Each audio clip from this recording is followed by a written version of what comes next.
Hello, everyone, and thank you for joining us today here on the ICCFA webinars. I am Tim Bridgers. I run the funeral home and cemetery lending team here at Live Oak Bank, and I have with me Andrew Kennedy. I'll let Andrew introduce himself. Thanks, Tim. Hey, everybody. Thank you for joining us this afternoon. As Tim mentioned, my name is Andrew Kennedy, and I am a loan officer for our funeral home and cemetery division team here at Live Oak Bank, and have been in the industry working alongside Tim for the last 6 or so years, and excited to share some time and some good information with you guys here today. Andrew, thank you so much for taking the time. It's been a busy year so far in the funeral profession, with a lot of acquisition movement. I know year to year, those that are on the call or on the webinar today have probably seen this and experienced this or heard it, but it's ever true this year compared to since when COVID struck. Things are really starting to pick up, and there's a lot of transitions taking place. And we feel that the content today is pertinent to that in terms of making sure that everyone on this call has an opportunity to seize growth and opportunity ahead of them. And we want to put you in that path. And that's what we're here to talk about today, which is don't miss an opportunity to grow your business. And that might sound simple and it might sound obvious, but a couple of stats that I reviewed today from multiple sources online, and I'm happy to share those sources, is 33% of small businesses fail within the first 2 years of operating a business due to lack of financial preparedness and planning.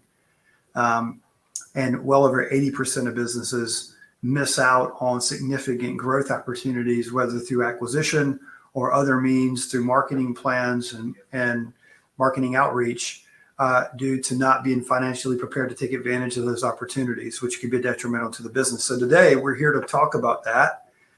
And if you're on the call and you have not heard of Live Oak Bank, we specialize in funeral home and cemetery lending, and we provide both SBA guarantee programs, but we also have non-SBA or more traditional lending options as well. We've recently launched our checking for operating accounts and high yield savings. And we also launched a new small dollar lending program that lends from $10,000 to $500,000, potentially within days of request, for pretty much working capital, purchasing a hearse, retort, upfits, and those things. So we're very excited to be a one-stop shop for our customers, and we're excited that you're here today. And we're not here today to promote Live Oak. We're here to actually educate and share some things that we've learned along the way that we think can be helpful to you. And when we were talking about our topic for today, we feel that being early in the year of 2024, this is a great opportunity to get you prepared and get you thinking about either how to better manage your business and how to better prepare it for the future. So again, Andrew, thanks for joining, and we're really excited to get started here. Don't forget to use the Q&A feature. You should see that, to where you can place a question or in the chat or the Q&A there, and we're going to be watching that as we go through today, and we're going to try our best to address those questions or comments as we move through. We encourage you to do that. It's not going to interrupt us or distract us. It actually makes this time more productive, to where we have relevant questions and information to address. So with that being said, Andrew, when we're talking about not missing out on opportunity, you're in the weeds day in and day out of looking at funeral home and cemetery cash flows. You're looking at purchase agreements. You're in the middle sometimes of buyers and sellers trying to sort out a purchase price. And then we're on the back end of that, trying to validate that purchase price when it comes to cash flow and all those things. So in that perspective, when we think about being prepared to take advantage of an opportunity to grow your business, what are some of the things we're preparing for? Like, what are some of the opportunities that you've seen where business owners are growing their business, whether that's through acquisition or other things? What are some things you've seen to help customers? Yeah. Thanks, Tim. We've seen a lot of good activity, a lot of requests, a lot of acquisition opportunities, and more, which we'll kind of highlight. We see a lot of sudden local acquisition opportunities that pop up, kind of if you're interested or wanting to expand your market share. So we can talk a little bit about that. We've also seen here recently a recent request of trying to be ahead of the game or ahead of the curve and expanding their service offerings, whether that's building a celebration center to celebrate one's life, opening it up to other venues or other event spaces, but keeping it at the funeral home to generate some additional revenue. Mm-hmm. And then also just trying to stay ahead of your competition, right? Trying to beat them first to an opportunity, beating them to kind of a cool new idea that we just kind of talked about there. But as Tim has kind of shared already here today, we're here to give you some knowledge and some education on how to position yourself for that next step, whether it's acquiring another business, expanding with your services, or a combination of the two. We want to kind of share with you some things today that can really help you get to that step and to make the financing aspect, the conversations with the seller, and everything in between that much easier for you. Yeah, so that's great. So let's think about kind of how to position our perspective for those listening today. When I think about operating a business, I'm a small business owner as well, and so what I know about that, and being a prior small business owner as well, I can tell you that the day-to-day grind of running a business can be so distracting from everything that we're going to talk about today. Everything that we're talking about today probably has nothing to do with the daily operations of your business. You know, it likely doesn't have anything to do with necessarily serving the immediate need of your customer. It doesn't have anything to do with planning a beautiful memorial service for your family. That is essential, obviously, to have satisfied customers, and that is all important. But what's important is to create a little space and some time for you to actually think about your business. And that's what we're talking about today, is your business. And one of the last things you mentioned, Andrew, was, you know, putting up a barrier against competition coming into your market or growing your competition. And before we even talk about acquisition, we need to bring emphasis to marketing, right?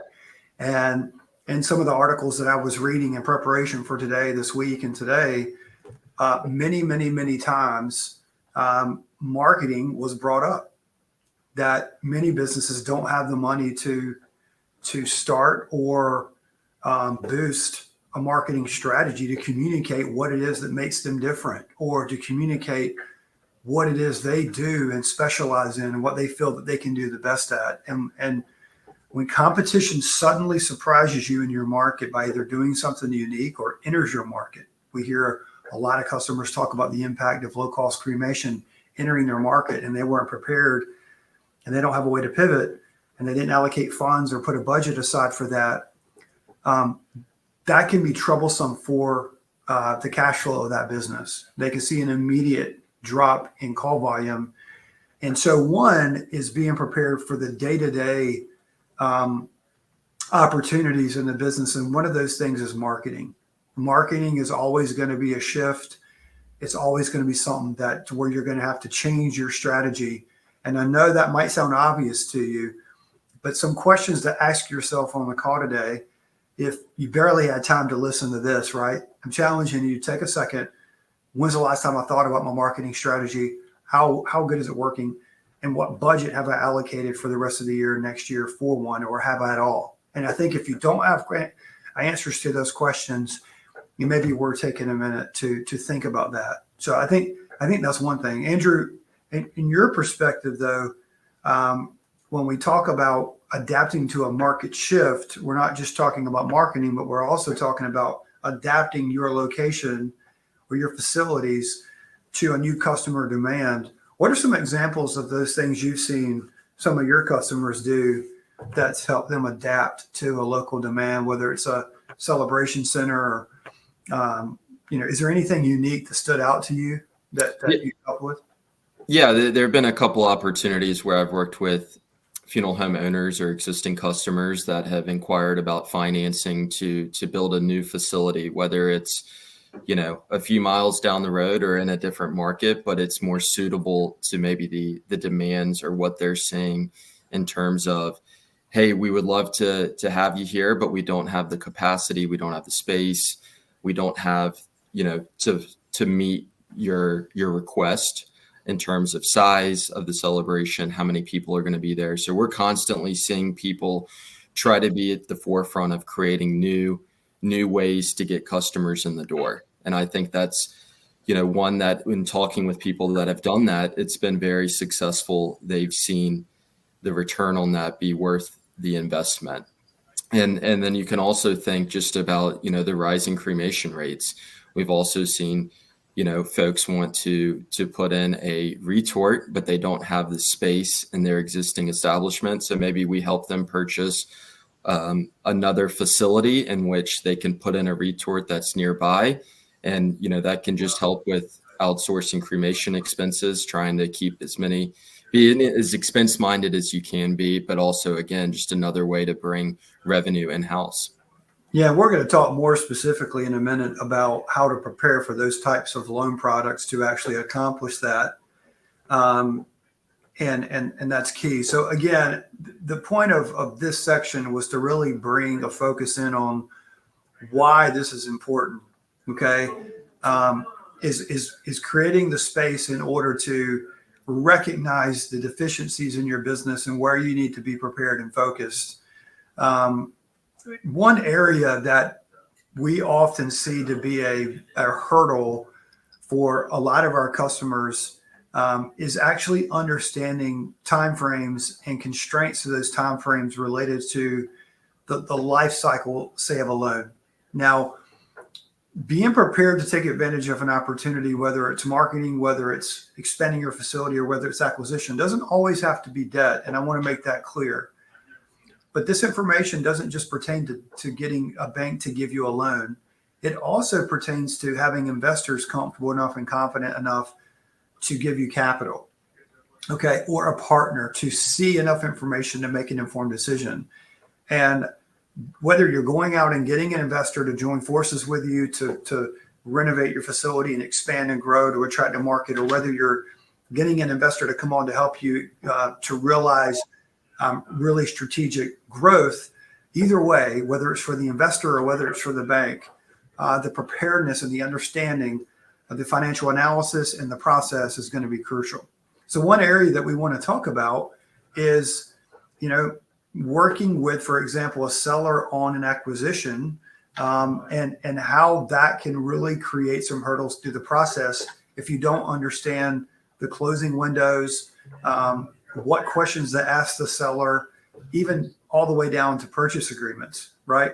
So, Andrew, in terms of the transactions that you've been responsible for, talk a little bit about how disruptive, for example, a surprising purchase agreement can be to a transaction late in the process, but also talk about, in the spirit of being prepared, what these folks can do to kind of prevent that from being a surprise late in the loan life cycle.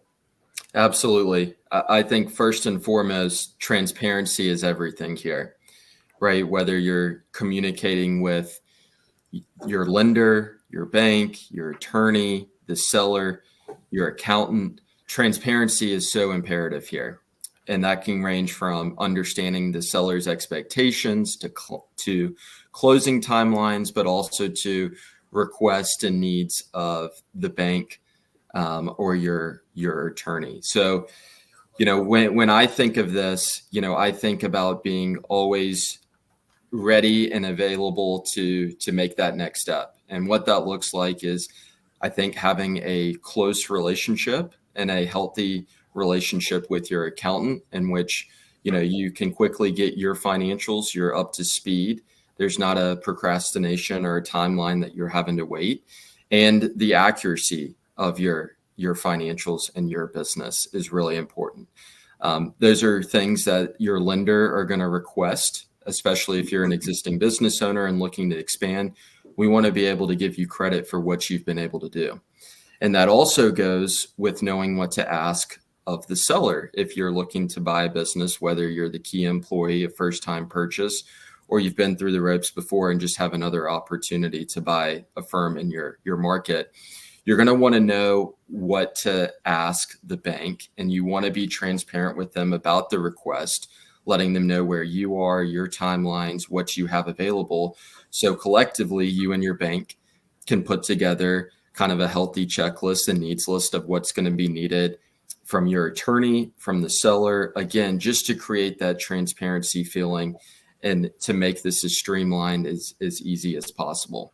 If you don't have that close relationship with your accountant, or there's not that full transparency, that can be a delay in helping us get this done, and especially helping if there's a tight window or a seller has communicated a specific close date.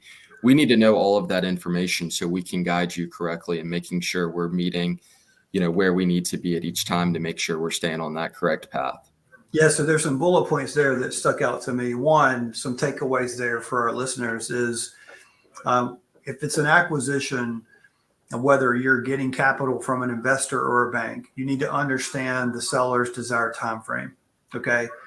In this situation, the seller has control a lot of that time frame. And if they have options to sell to someone else, that time frame has a lot of leverage. So understanding the time frame is going to be crucial to communicate early in the process. As a part of that time frame, as Andrew mentioned, you're going to need to understand from the seller what is involved in the sale of his or her assets. Is the real estate included? The rolling stock? What is the intention of any potential seller carry notes, if willing to consider that? By having these conversations about what's included in your purchase, the timeline, whether or not they're willing to potentially hold a seller carry note to help with some of the equity requirements, which we're going to talk about here in a minute, bringing all that to the table is going to actually help you take better advantage of potential programs that fit the specifics of your opportunity better. And it's going to allow you to go back to the seller and clearly communicate the expectations of time frame. We've seen it many, many, many times to where after talking to the bank, the borrower realizes that the seller's time frame can or cannot be met, but it can be met in a close proximity of time. So they go back, they communicate that, and all seems to be well in most cases. So again, this might seem high level and simple, but you'd be surprised how many times we have minimal communication with the seller up until weeks from closing, when everyone is getting a little anxious and fatigued in the process. So again, setting those expectations, asking questions, understanding the intention is going to be huge. I want to comment too on purchase agreements. When you're dealing inside of a transaction early in the process, the goal to have a seamless experience through a loan life cycle, or even with an investor doesn't want surprises either. Okay. An investor doesn't want a total 180 on the agreed upon parameters of a purchase, and neither does a bank. Okay. So the goal is to keep the purchase agreement as in line with the original verbal agreement or letter of intent as possible. Some things are going to change, but minimize the changes. Well, how do you do that? Well, you're going to have a seller, you're going to have an attorney help you with the purchase agreement. That's a given. Typically, the seller does that. You review that. The banks review that. You really want to have conversations with the seller and make sure they understand the implications of last minute changes. That way, the seller's attorney is doing their best to understand what the original agreement was and doing their best to stay in line with that. You'd be surprised at how much time and money that's going to change. And we've had situations to where a loan becomes ineligible because of a revised purchase agreement. We've had situations to where we could not progress with a loan because now the purchase agreement purchase price went up and the allocations changed, and we no longer can make sense of the cash flow. So again, you taking ownership and setting expectations is absolutely crucial in the success of taking advantage of an opportunity. Andrew, I want to make sure we have time to hit everything today. So we're going to move on to the topic of equity. So why don't you kick us off? Because listen, listeners, an understanding of equity is important, regardless if you're not currently looking to grow through acquisition. Okay. Because typically, as fast as we're seeing transactions move right now, you need to assume that you're looking for an opportunity to acquire. Okay. So, Andrew, why don't you give us a high level rundown of the SBA equity requirements, and then I'll come in behind you and give a rundown of our traditional product equity requirements. Yeah, that sounds great. I always think, equity is one of those things that I think it's important to understand anytime you're looking to expand. It's likely a thought that you guys have, but it's not always one that's asked. So we wanted to kind of spend a couple minutes this afternoon kind of sharing some expectations and how to strategize and what to plan for. So when that time does come, you have a little bit of education behind that to know what it's gonna take to get the deal done. So I'm gonna spend the first couple minutes talking about SBA. SBA is a great product that can help you either buy your first business or help you expand depending on the specific request. The SBA is also great from a money down or equity standpoint. And what I mean by that is if you are a first-time buyer, you're a key employee, you're buying your parents' funeral home, whatever it may be, you can expect a 10% of the total purchase price as a cash injection. It does need to be cash, and it will be at the time of closing. However, there's a couple different ways in which we can achieve that 10%. Like I said, it does need to be cash, but it can be cash that you have available.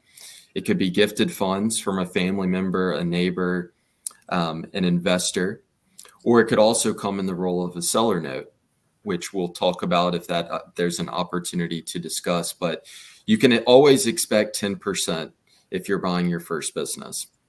Again, and it can come in a handful of different ways, and we can work with you to kind of understand where you are and kind of walk you through what may work, the more you can share with us. Again, sometimes you may be able to qualify for less than 10%, but a good standard and rule of thought is to expect to come in with 10% cash every time you're looking to buy a business if you're utilizing an SBA loan. Yeah, and Andrew, to add some more pieces to that, oftentimes we see the 10% cash requirement for our customer being reduced through the seller carry, right? So the SBA has created some flexibility there recently to where now the seller can now satisfy the full 10% equity requirement through a seller carry. But if they do so, let's say the seller holds the full 10% equity requirement, there is a requirement for that loan to be put on hold in terms of repaying the seller principal or interest for a period of 24 months, right? Now, in that situation, you could obviously put the interest payments on reserve in a high yield savings account or even the principal and start preparing for that, but you technically cannot pay the seller for 24 months. If the buyer comes in with at least 2% of the equity requirement, then the buyer can start paying the seller principal and interest payments immediately after closing. So again, we don't want to go too far down that rabbit hole, but just to give you some ideas, that's why in your initial conversations with an opportunity, if the seller has a lot of options to sell to, and you've got an opportunity to speak with them, this is the time to say, hey, what is your appetite for seller carry? Well, possibly. Okay. What percentage are you comfortable holding? They may say, I'll hold up to 5% of the purchase price. Okay. Well, to a bank, that is vital for us to know up front. You're also going to want to negotiate what the terms of that seller carry is. Okay, great. You'll hold up to 5%. Can you tell me what rate and how long you'll amortize that over? Okay. So they may not know the answer to that yet, but you're starting to get information that's vital for us to help make a loan decision. It is crucial, right? So. Yeah, absolutely. And again, that goes back to what Tim was saying earlier about asking questions when you're having that initial conversation with the seller. Get as much information as you can. Again, the more transparent you can be in gathering that information and sharing it with the bank, the better we can guide you. Because as Tim has shared, we have seen a lot of buyers and sellers be attracted to the seller note Again, but it's understanding what their appetite is as a seller in order to make sure that you're given a fair and a good opportunity to buy that business, understanding what their interests are and what it's going to take, and then working with your bank to meet that requirement and to make it an attractive opportunity for both you and the seller. Now, in terms of growth, through acquisition, if you are a growing company and you are actively acquiring, it is essential to your model to be always in a position to take advantage of an opportunity, because that opportunity, that location for sale could be key and it could fit the puzzle perfectly. Okay. So it is absolutely crucial to have your equity in line. I have seen more great opportunities passed on by companies who had an opportunity to purchase and they could not get their hands on the equity. Okay. For whatever reason, the equity partners were not comfortable.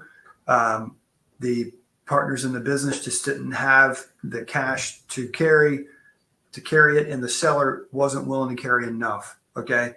So equity is probably, in my opinion, based on my experience, one of the biggest hurdles in an aggressive growth strategy, or even getting started. It's kind of like when you bought your first home, right? It's the biggest hurdle financially to overcome sometimes for some folks is buying your first home, especially nowadays with an average 15 to 20% down payment required.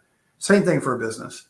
So place a lot of emphasis on your equity requirements. Now, want to hit on traditional lending equity requirements in general. Now, there are some exceptions, and every organization that lends money, bank and non-bank, have different thresholds and different requirements.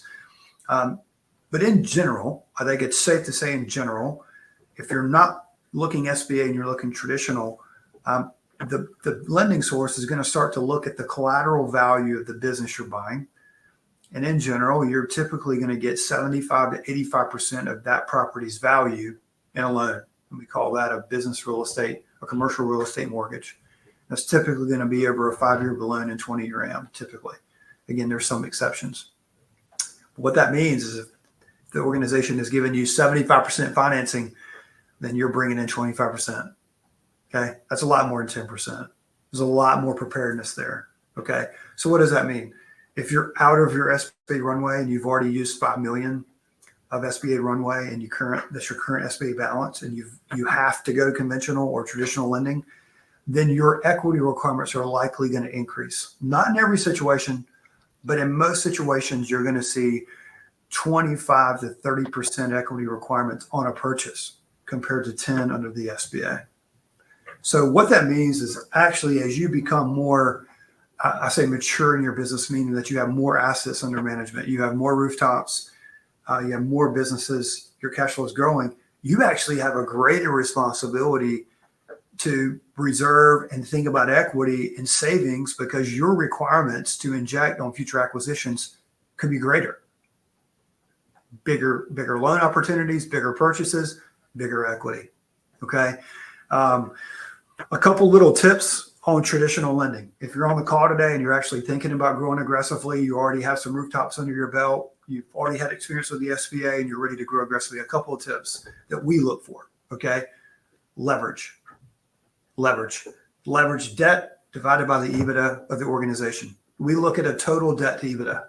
Okay. So take the total debt balance of your business divided by the total EBITDA of what your business is generating. And we like that to be south of 5.5 times. If that number comes out to be 7, we consider that to be a little highly leveraged, meaning that you have too much debt or more debt compared to your equity than we're comfortable with. So what I mean is every lending organization is likely going to have some debt to EBITDA ratio that they like to see. All right. So the goal is to keep the ratio as low as possible. Okay. Try to keep it below 5. We talk to a lot of mature businesses that are actually below a 4.5 times debt to EBITDA. Okay. But typically when you have real estate involved, it starts to tick up closer to the 5 times. So leverage, keeping it below 5 times, keeping it below 4.5 times, lower the better. That's key. That's a key metric to watch. It's one thing to grow aggressively. Okay. And stack up leverage, meaning little equity contribution towards the projects. You're stacking up debt. You've got a 10 times debt to EBITDA. It's another thing to grow safely and aggressively to where you keep your leverage under control and you keep your debt under control. And that's going to help you be way more financeable in the future. Extremely healthy in terms of being ready to get financing for an opportunity. So just a few things outside of leverage. We're really also looking for that operational strategy, right? We all know in this space that being a funeral home professional is a profession. You can't just, make a quick phone call and find a licensed director in every scenario that you purchase. So think about your operational plan. Who's going to run it? Are they going to have a license? Being ready for those things is absolutely crucial in terms of taking advantage of an opportunity. And I know for us, it's very important for us to say yes, is to know that you have an operational plan, somebody that's licensed, and then obviously your leverage ratio is in check. Now, obviously for us to say yes, the business has to cash flow, the company has to cash flow, right? You've got to be positive on your cash flow, but that's not the only thing we're looking for related to equity. So I think, Andrew, that hits equity pretty good, right? A 20 to 30% rule in traditional lending, unless your real estate's out of the roof and your purchase price is equal to or less than your real estate value, then you're probably coming in with 25% equity in cash. Let's talk about valuations and cash flow, right? Everybody on the call likely knows obviously what cash flow is. It's how much money your business is generating, and then you take out the bills and what you pay yourself, and what's left is what you have to cover the loan's payment, right? And we want to see that have a little bit of cushion on top, right? If your payment's $20,000 a month for your loan payment, we want to see that you have more than $20,000 a month to pay your loan payment, right? But Andrew, what are some other things that we get from reviewing a 3 to 4 year cash flow other than just a cash flow number? And why is that important? Yeah, Tim, it helps us tell the story of the business, or it shares with us prior performances, right? It allows us to look at trends. It allows us to look at margins. It allows us to look at how expense-minded the current operator or owner is, right? Are there ways in which you can come in and immediately save money, right? How profitable is the business by looking at a net operating margin?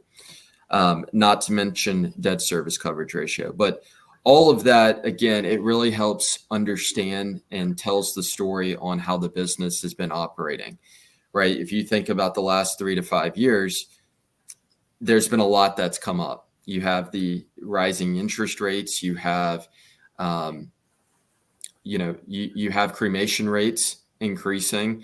You had COVID, right? Who would have ever predicted COVID? So it allows us to see maybe how the business was performing pre-COVID, how it was performing during COVID, and what was the response post-COVID, right? So that's why we like to look at a historical look back to make sure that, the cash flow, which is so important, in making sure that it cash flows in each of the last several years to identify that it is a good opportunity. But again, there's so much more than just looking at the numbers, right? Again, it helps tell the story. It helps create questions for you to ask the seller if there are a couple things that seem out of line or out of the ordinary. Yeah, a couple of thoughts on that, right?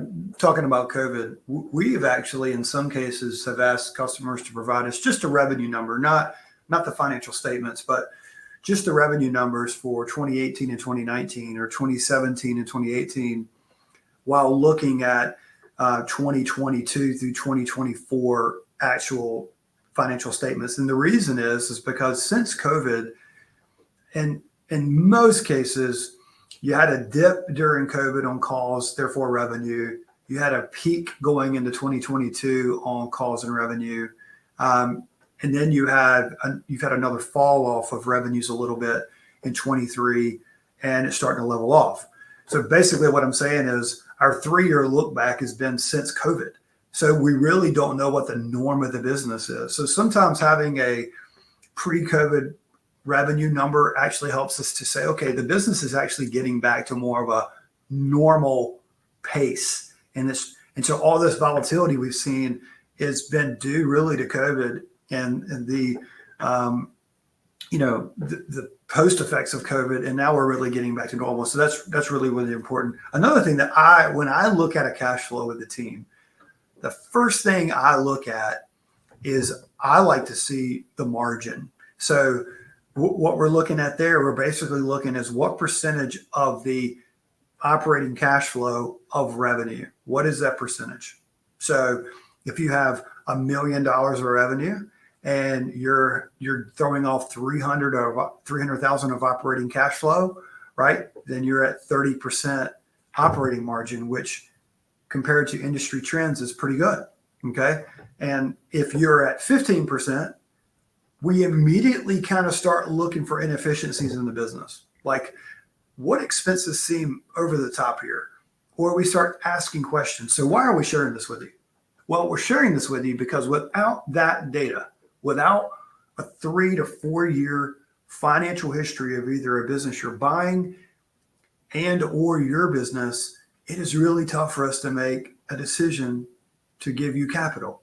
And without capital, the whole thrust of our conversation today is how important it is to be ready to get capital fast.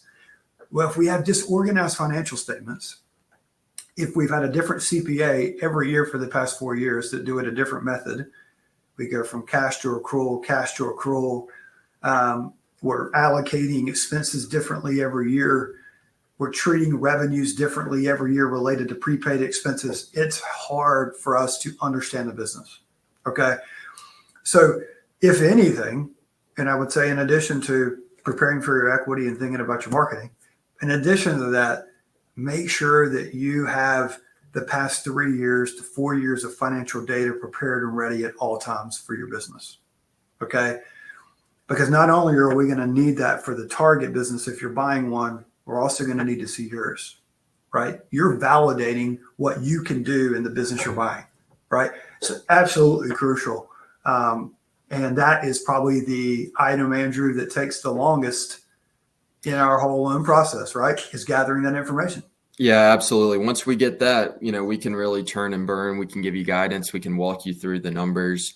Mm-hmm. One thing Tim shared there that I want to kind of highlight and, make everyone aware of, if you are an existing business owner and you are looking at your cash flow and we're reviewing that together, always keep in mind or hold on to or be able to remind us and yourselves any kind of large one-time expenses, right? So when we're quickly doing our cash flow analysis and we've seen, and you're operating at a 30% margin, just like in the example Tim said, and then 1 year it's 18 or 20%, we immediately think maybe there's some expenses that were kind of one-time in nature. So again, when we're doing this cash flow analysis and we're walking through some things, if you can quickly share with us, hey, we put in a new roof, we had to replace a new AC unit, we repaved our parking lot. Some of these non-everyday expenses, but once every 10 to 20 year expenses, if you have supporting documentation and can quickly share with us that information, that's going to help speed up this process, again, to make sure that you're not missing out on an opportunity because you aren't up to speed on your existing financials. That's right. And then we tag on valuations, right? Valuations is an important part of capital. Okay. What does valuations mean to the bank?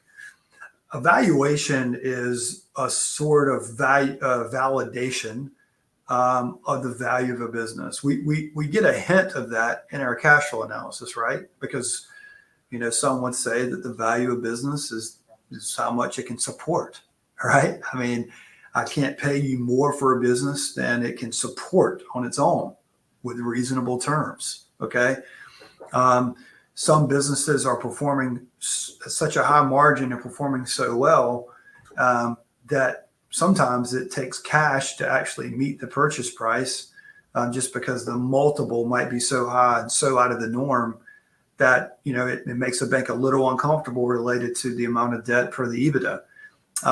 But in most cases, valuations come in very closely to a cash flow analysis, everything we just described.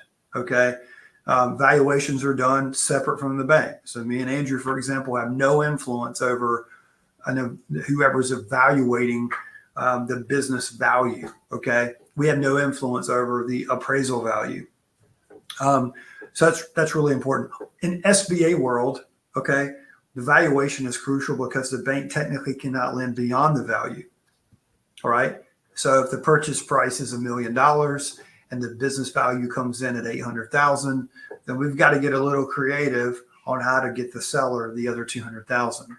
Okay, that can be through a seller carry or more equity. And if you have that scenario, feel free to reach out. We'll talk you through it. My point is, valuations are crucial. Valuations are also important to where if you're in a position where you might kind of preparing to sell a business in the near future, say, I would say, goodness, 1 to 3 to 5 years out, there's companies in our space that specialize in performing valuation work to where you can get an idea of the business value if you were to sell it. And you know what? If that doesn't meet your objective, then you know what? Those same people can probably give you great advice on how to improve your business to do that. There's great companies in this space who do that. 2 companies that really stand out in terms of helping you get to that point. Johnson Consulting Group, the Foresight companies, they really do a great job. Federated Fiducial does a great job of kind of guiding through financial analysis. There's a lot of people who do that, and they also do valuation work. So they not only perform valuations, but they also can give you input and advice on why the outcome of that valuation is what it is and how to improve it, right? So again, I know that a valuation for you as a seller doesn't have much to do necessarily with taking advantage of a target that you don't know what the valuation is. However, it could play a role in, validating that business that you're trying to buy and its value, and it maybe become very important to you. So just some thoughts on valuations and its role and why it's important and how it can position you as a seller for success, how it can get you to a point of success. And a lot of times valuations can even be used in a negotiating environment to where a buyer and seller is having a tough time coming to an agreement. Seller orders a valuation to substantiate their purchase price. And that's also very helpful to know up front, and it helps the bank to know what the expectations are. So some uses and time. So as we get close to the end here, we want to kind of move over to negotiations for just a bit, and then end with some characteristics of kind of what a lender is looking for, because that's important. Whether you need working capital for that marketing plan, or you need light renovation capital for the expansion for a retort, or just to freshen up your business, characteristics to look for is obviously key. But negotiations is something that everybody, regardless of what scenario you're in, needs to sharpen the pencil on. Okay. It's in our everyday life. Okay. We negotiate at home sometimes with our families. We negotiate at work with our coworkers. We negotiate with ourselves, and we definitely negotiate in about every business transaction that we interface with. So what are some, I want to share some key tips on negotiating that can help prepare you to take advantage of your next opportunity. So we started earlier with taking advantage of a marketing program, right? Well, how can you negotiate the best structure with your marketing agency?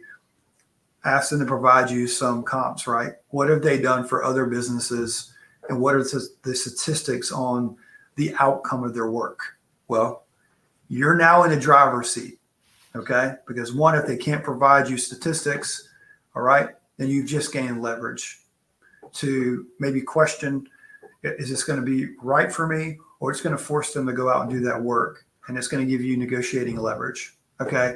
If they provide you strong statistics and they provide you great case studies of what they've done for other people, it's going to give you incredible ideas. Now they may have a little bit of leverage, but that's okay, because now you know you're going to get your value back.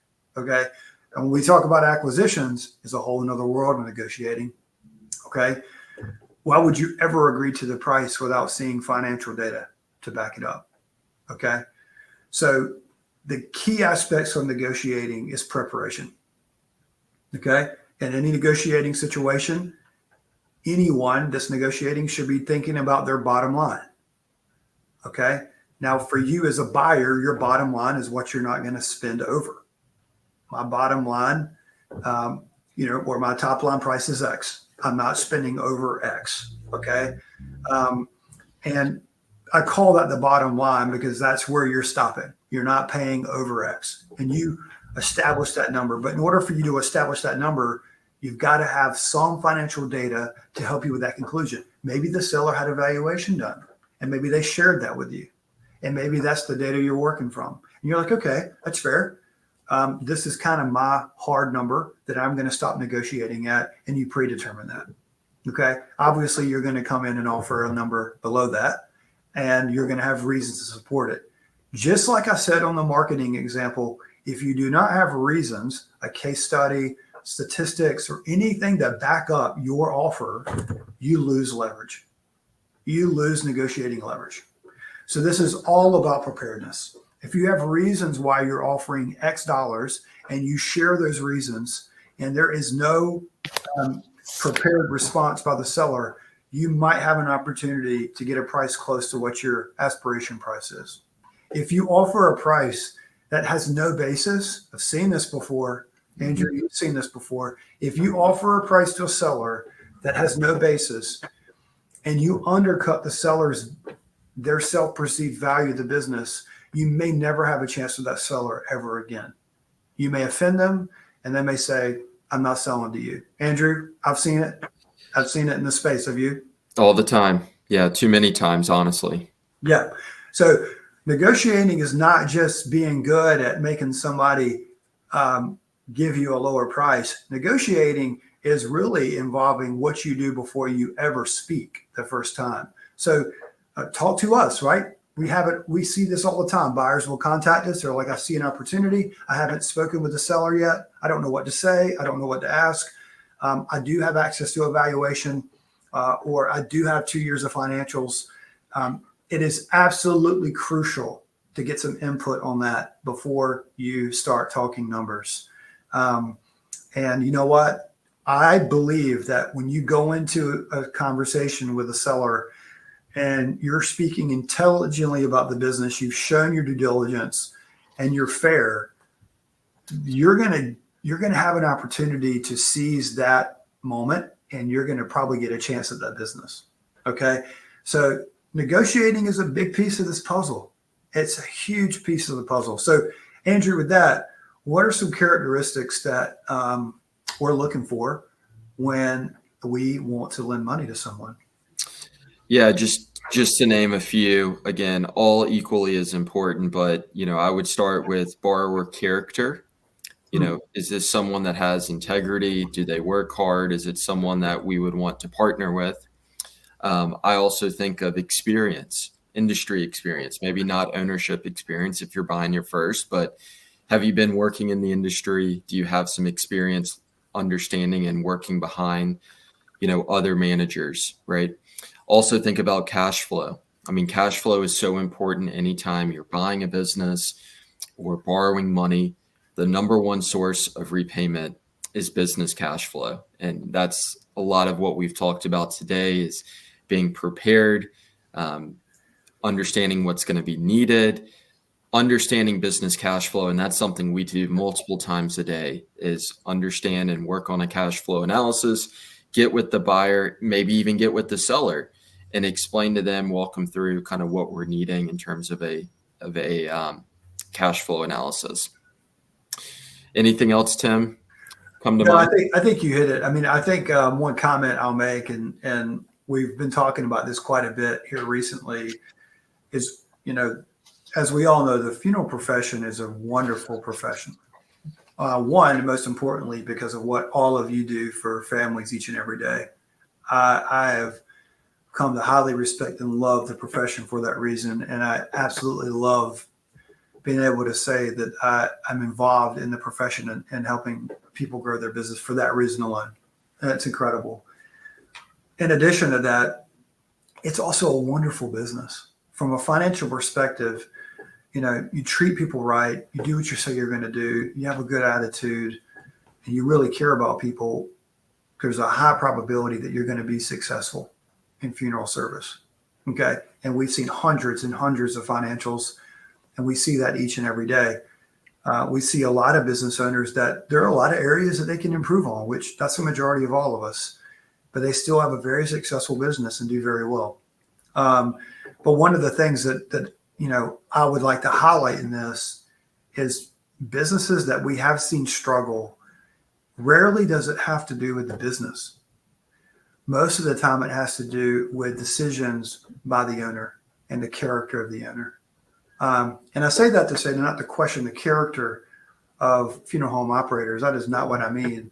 I'm just saying that it is a responsibility as an owner to be organized with your financial data. It's a responsibility to your employees and to the families that's depending on you to serve them now and in the future, to be financially organized, to keep the business thriving for future generations. One, I think that's a huge responsibility. I also think it's very, very, very important to make room for yourself to think about strategies to continue to make your business competitive from a marketing perspective and from an operational perspective. And look, we've talked about a lot of things today, but I spoke back in person at ICCFA in last year, goodness, which has been a year ago now. And I talked about basically time management. And we did a study on 100 CEOs that was performed on their day-to-day and what made them successful. And I'll tell you that as an owner, operator, as a manager, if we're not taking a step back a couple times a week, once a day, and spending time on our business in these areas, we're just not going to be able to take advantage of an opportunity that presents itself. And eventually that's going to catch up and harm the business and potentially the people that are relying on that business to live. So we appreciate everyone joining today. Andrew, thank you so much for your input. Thanks for taking the time to be here. I know we didn't have any questions. Hopefully we answered all of them before you had them. But if you do have questions that pop up or want to chat about anything, feel free to reach out to me and Andrew. You can find our contact information at liveoakbank.com. But you can also just use our names and put a dot in the middle and at liveoak.bank. So tim.bridgers at liveoak.bank or andrew.kennedy at liveoak.bank. And we'll be happy to talk with you. Thank you so much for your time, and everybody have a wonderful afternoon. Thanks, Tim. Thanks, ICCFA. Bye-bye.